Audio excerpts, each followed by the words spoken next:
प्रत्येक दिन हलवा बनता है वहाँ, और वहाँ जितने लोग जाते हैं उनको वो प्रसाद दिया जाता है।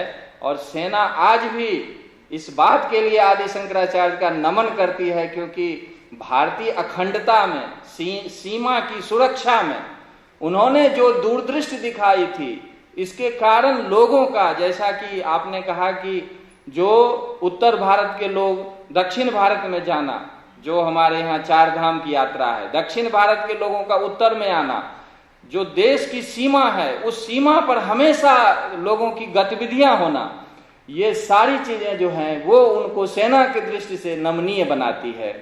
तो इस प्रकार इन बातों को हमें ध्यान में रखना चाहिए।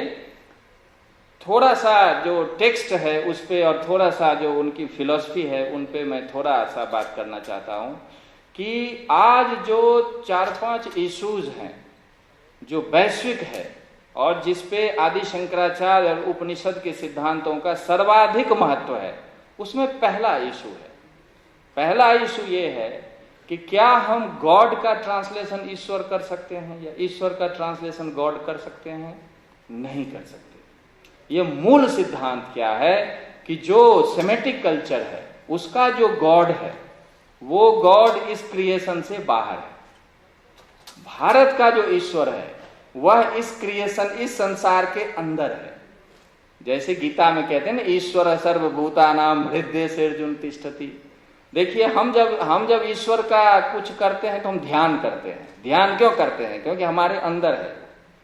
हमारे यहाँ ईश्वर को प्राप्त करने के लिए कहीं जाने की जरूरत नहीं है। आप जहां हैं, जिस अवस्था में हैं, वहीं बैठ के उसका चिंतन करें तो ईश्वर उपलब्ध है।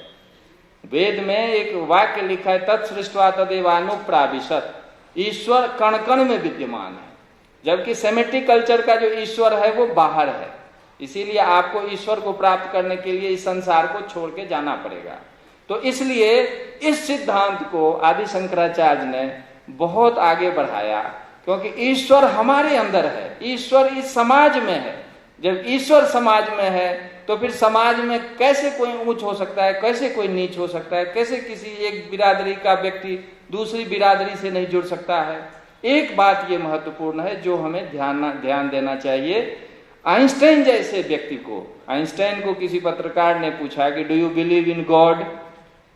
उसने जवाब दिया यस। बोला व्हाट टाइप ऑफ गॉड? बोला a God that is inside as well as outside of this creation. तो कहते do you believe in Judaic God? बोला no, I am Jew, but in this context I do not believe God which is accepted by Judaic culture.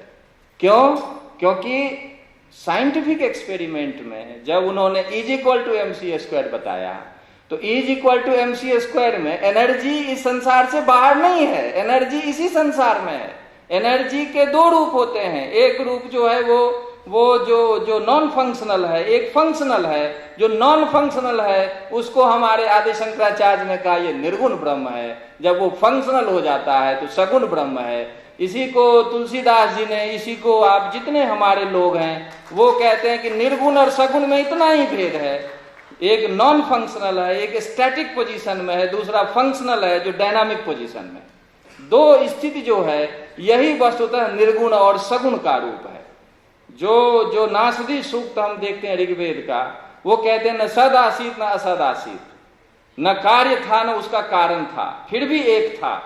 एक कैसा था कि जिसमें creative power जो है, क्रिएटिव एनर्जी या डायनामिक एनर्जी ऑलरेडी था, लेकिन उसके 2 ही रूप हैं, या तो वो फंक्शनल रहेगा या नॉन फंक्शनल रहेगा।